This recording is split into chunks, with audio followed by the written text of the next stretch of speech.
Hey there, Swamp Rabbits fans. It's another edition of the Bit Check where we take this off season to catch up with some of your favorite Swamp Rabbit players as we get ready for the 25-26 ECHL season. And we are joined by a man that needs no introduction, but we're going to give him one anyway, coming into his second full season with the Greenville Swamp Rabbits out of Bonneville, Alberta. Welcome back, forward number 91, Austin Saint. Austin, it's great to have you back with the Swamp Rabbits organization, and great to have you here as we get gearing up for the upcoming season. Less than 60 days before training camp, and you were telling me right before we hit the record button that you're dying to get back to the upstate. Yeah, it's been a long off season. Good to still be healthy and not battling any injuries. But yeah, just looking forward to get going in the year. Put in a lot of work and really excited to show the fans what I've worked on this summer. Now, a lot of that work has not just come in your training normally for the off season, but you've been helping out a lot of other people too on a strength and conditioning side. So, tell us how your summer's been, and in particular, how's business been in respect to that. Yeah, it's been good.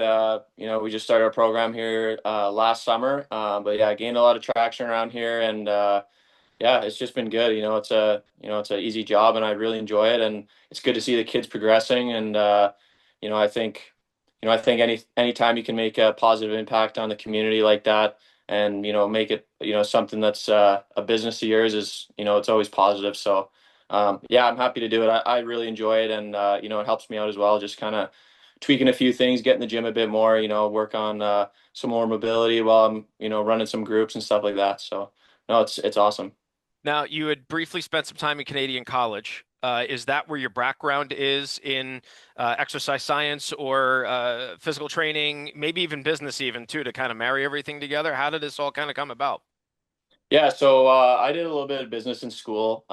Didn't love it, but I got out of school and I've always been into training since I was probably 12 years old. I've always been really eager to get in the gym and do that sort of stuff. So the trainer I'm with now, he's a champion powerlifter, provincial champion here. He holds some records. He's great, great guy. So I've been working with him for 5 years. And then this a couple summers ago, we kind of were talking about the idea of doing it together. And then this past year, we finally decided, hey, let's pull the trigger on it.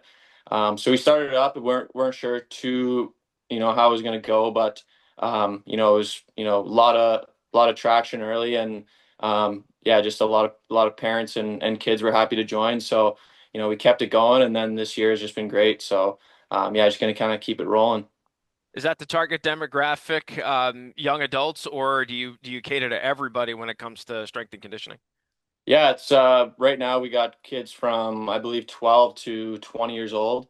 And then we do some online stuff as well for kind of whoever. We have mostly athletes in the gym, but that's not what we're structured to on its own. So, just teaching lifting is a big part of it as well. A lot of people don't really know how to lift properly. So, a lot of that stuff, and then just getting kids ready for their seasons, whether it's football, hockey, or whatever sport it may be. But yeah, no, it's been good. We kind of just get everybody in there, and everyone's willing to learn, so makes it easy. And you obviously get to stay home and do this too. You're back home in Bonneville, Alberta right now. We got a long time ago, we got a chance to kind of talk about your hometown a little bit. A lot of the fans obviously didn't know what that conversation was about. So tomorrow, let's say I'm visiting Bonneville. What do I need to know about it, and where do I need to go?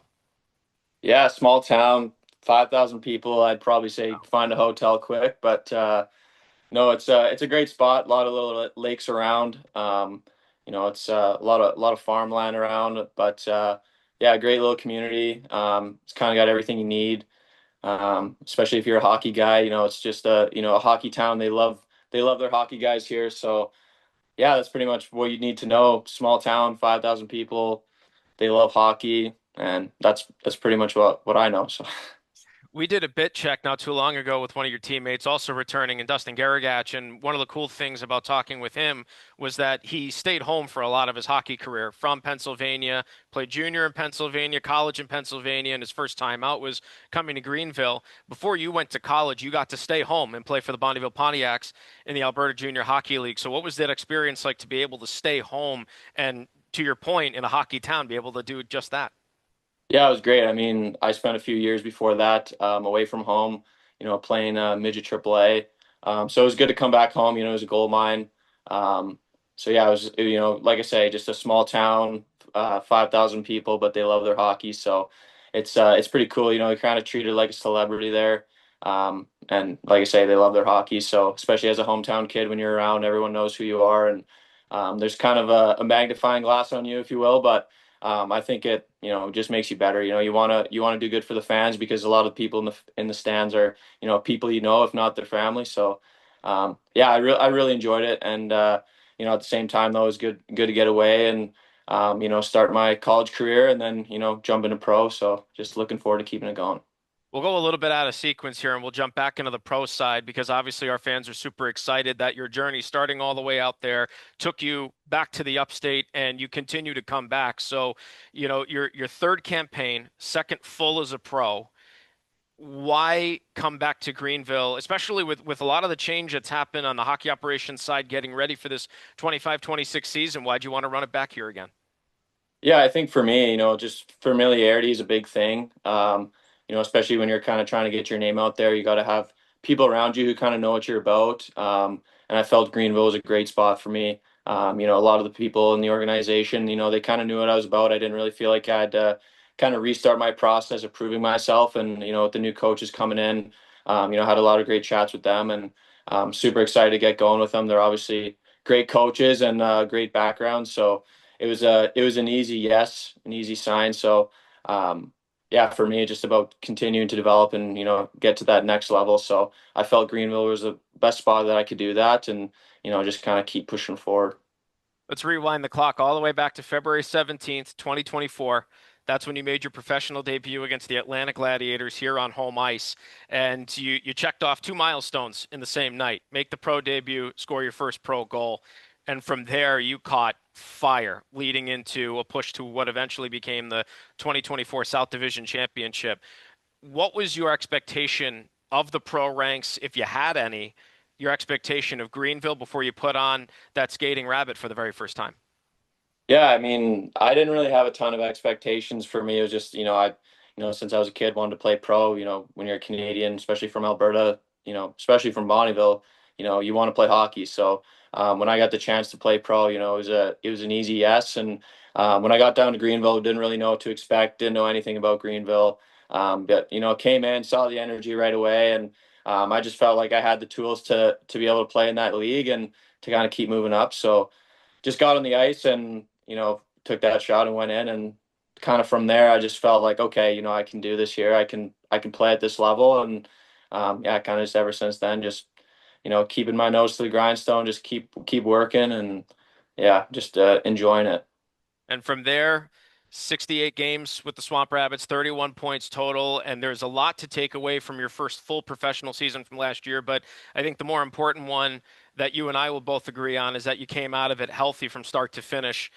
Tough injury coming out of the gates with us when you first turned professional, but you battled that adversity and made it unscathed, if you will, coming back for that first full pro season. So ultimately, how do you put that journey into words, coming out hot, dealing with that challenge, and then coming back and putting together a pretty successful rookie season?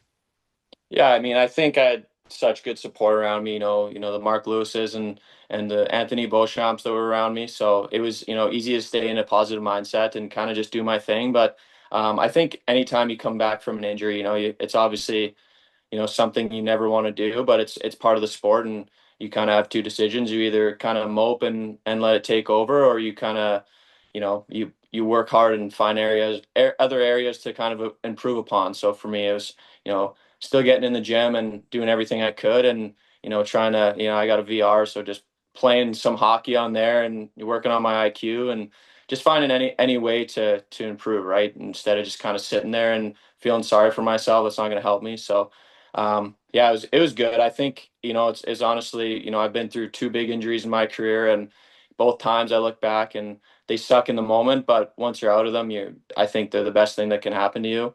And for me, that's been the truth, and that's kind of what's made me who I am now. And I really I give my work ethic to that.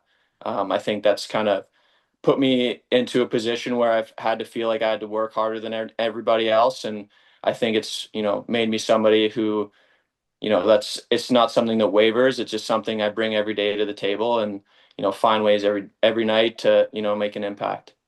I'm always curious to ask players about this that I've had the privilege to work with over the years when coming back from injury, and everybody has a different perspective on it. So for you, what do you feel is more challenging coming back from extended injury like that? Is it the physical of rehabilitating your body, or is it the mental, like you said, of you have to find a way, no matter how good, bad, or indifferent you feel on that day, to just power through and get the job done?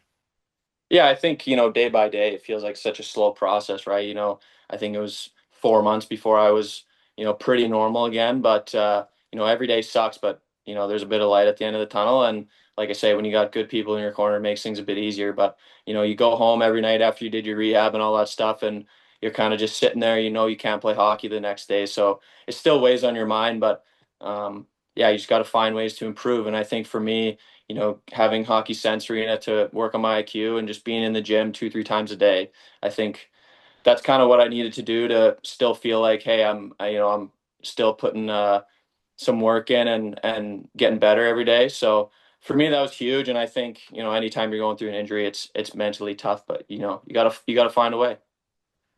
You came to the Swamp Rabbits out of the Royal Military College of Canada through the U Sports system, long way away from Bonnyville.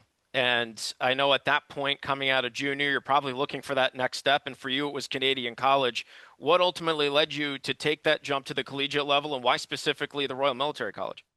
Yeah, I mean, for me, I had a lot of talks with the coaches there and through some other teams, and didn't really get the Division 1 offer that I was hoping for. So, um, and at the same time, I didn't want to put my parents in a situation where they were kind of stuck financially and having to pay for a bunch of schooling. So for me, it was about, going to school where I could, compete and still continue to pursue my career of playing professional hockey, and at the same time, learn some good habits at a military school, and then have it be pretty cheap. So those are three key boxes for me that were checked off right away from there. And then felt like my conversations with them were great, and felt like I had lots of opportunity to work towards. And yeah, once I got there, it was kind of just hit the ground running, and yeah, I just kind of played my game, and yeah, I developed a lot. I owe a lot to my 2 years there, and I definitely wouldn't be where I'm at now without going there. I'm interested to get your take on this because obviously the United States, we've got Army West Point, the Naval Academy in Annapolis, the Air Force Academy in Colorado. Is the Royal Military College very similar to those institutions, or is there a difference maybe in the approach to the education, service if necessary afterward? Because I know there are some stipulations depending on which of the academies you go to here. Yeah, so I'm not 100% positive how it works in the US. We did spend a day in West Point, day and a night. It was funny because I actually had a really good mutual friend with the guy I ended up staying with there. But it's ran a bit similarly. I think the US does a great job, and there's a lot of money into their programs. But I think in Canada, it's pretty similar the way things are ran. I was in the reserve, so I didn't have to commit to any service afterwards. But most of my teammates were regular force, so they did their 4 or 5 years, I think it is, after they're done hockey. So unless they pursued a pro career, that's kind of what their job was, and I think they all knew that. And you could tell, like, the guys that were there, they're pretty dialed in. And I think a lot of my time in the training and all that stuff came from there, just the type of guys I was around. And it was a really solid group when it came to that stuff. So got to be a tight knit group with some guys there, and just work on my craft every day. And they, as much as they knew that they might not be playing hockey after those 4 years, they're still on the ice with me. And hour and a half after practice, we're still working on stuff. So you can't beat that no matter what program you're at. You just want to get better. So it was great to be around those type of guys. What was you? What would you say from the Royal Military College was your biggest takeaway, probably your biggest lesson learned being around military personnel like that, people who, like you mentioned, were going to go into the service afterward for 4 or 5 or maybe even more years than that. Any major takeaway stand out? Yeah, I think just the work ethic was huge. You see, the people who've been there for years, and what they do on a daily basis, and just the habits that are created. You go into the big gym there, and there's tons of military people in there, and they're all working hard. And it ranges from ages 60, down to 15. So It was kind of cool to see that culture over there. But at the same time, I think for me, like the goal was always hockey. So I knew, okay, I might not be here for 4 years like the other guys, but I want to have 1, 2 good years here and really develop as much as I can. And I think when you see your teammates, they graduate and then they're in the force after that. So that was something that, I wasn't sure if I wanted to do, but I obviously knew I wanted to play hockey. So I think when you have that reminder every day of the people around you, this is, one of their last times they're going to be, putting on their skates or their last years, and you get to be a part of it. And then just, see them achieve their goals of being in the military and doing that. For me, it was hockey. And if I had the chance to continue to, do what I loved and watch those guys move on, it's, I think they would have been proud of me to move on to what I want to do as well. So, that was a goal, and yeah, I was happy to achieve it. At what point during your time in Bonneville or even in the military college did it click for you that you looked at yourself in the mirror and said, you know what, I can do this professionally. I can be a pro hockey player. Can you identify a moment where it just kind of clicked? Yeah, I think in junior, you feel like you're, kind of the man sometimes, but for me, I think it was probably my first year of college when I first got there. Didn't know what to expect, and the pace is a lot higher, and that sort of thing. And but yeah, I had a good first year, and then my second year we played some exhibition games against some Division 1 programs, and for me it was like, okay, this is the test. Like these are, they say Division 1 is, the spot to be. So let's see how I compete. Let's see how things go. And our team wasn't great, but I had great showings against the D1 teams, and I think I had 4 points in 2 games against the 2 teams we played. So I was pretty happy, and I think kind of in that moment I was like, okay, these guys have all been to camps, they've all been drafted, or some of them have been anyway, and I was like, okay, I can play at the next level, I can play pro, and it's not any different than what I'm playing now. So yeah, for me, it was just continuing to develop and keep reaching that next step. So now let's talk about coming back here to Greenville again. Your third professional campaign. It's your second full one, though. Your first full rookie season was just last season. Chad Costello, new head coach, walking ECHL legend as a player, and has had a great coaching career thus far, very early into his coaching career. Jason Payne, the associate coach, just got tabbed to the role a couple of weeks ago. What have those conversations been like with them? And how excited are you to work with a guy in Coach Costello that was a proven scorer and champion at this league, and a guy like Coach Payne who put together a heck of a coaching career in Cincinnati after playing 14 seasons as one of the tougher customers to play in the professional Mhm. ranks? Yeah, it's exciting, right? Like you always want to be around guys with that type of pedigree, and I haven't had the chance to talk to the new assistant coach yet, but I'm excited to get to know him. And like I say, you look at his career and his resume, as a player and a coach, it's exciting, right? So for me, that's important. And then you look at the head coach with Chad, and it's exciting to learn from a guy like that every day. And like I say, for me, it's about development, and if I get to be around those two people every day and kind of have my ear open and listen to what they're saying is huge for me. So super excited to get going with them. Yeah, I can't be more excited. I just want to get going and start the year and hit the ground running. And the last thought for you here, Austin, and you pretty much just touched on it, but we can obviously expand here. The expectation for this team, it's to get back to the playoffs, it's to win, it's to make a run to the Kelly Cup and bring it back here to Greenville. Personally, though, it seems like development's been the big thing that you've honed in on. So, how do those two mesh coming into this season? How do you develop? What goes into that? And how do you turn that into team success and personal success to bring that hardware home come June? Sure. Yeah, anytime you're developing, you want to be winning, and I think those two go pretty much hand in hand. And every team wants a winning player, and for me, like I say, it's about development. But I want to be a player that's in a leadership role and can really embrace that role and help the team win every night, and at practice as well, every day, just win every day. So I'm excited to get going, and just to kind of to be a part of that success, with Chad and Painter. I think that those two guys, just with their resumes alone, it's going to be a successful year. And for me, like I say, just bringing in that work every day and kind of helping create that culture, and making sure everyone's on the same page and, lead by example as a player. And, I think winning is the funnest thing to do. So definitely want to do that. Get a Kelly Cup for Greenville. I think, that'd be amazing. And I know everyone's excited to do that. So yeah, I'm fired up. Very well and generously said. Austin, thank you so much for the time. In less than 60 days, before you know it, you'll be here lacing up and getting ready for opening night on October 17th against the Utah Grizzlies. Thanks again so much for the time, and enjoy the rest of the summer. Yeah, thanks, Benner. You too. That'll do it for our latest edition of the Bit Check here on our social media platforms and our website. Be sure to check in as we check in with all of your favorite Swamp Rabbits as we gear up for that first game of the 25-26 ECHL season.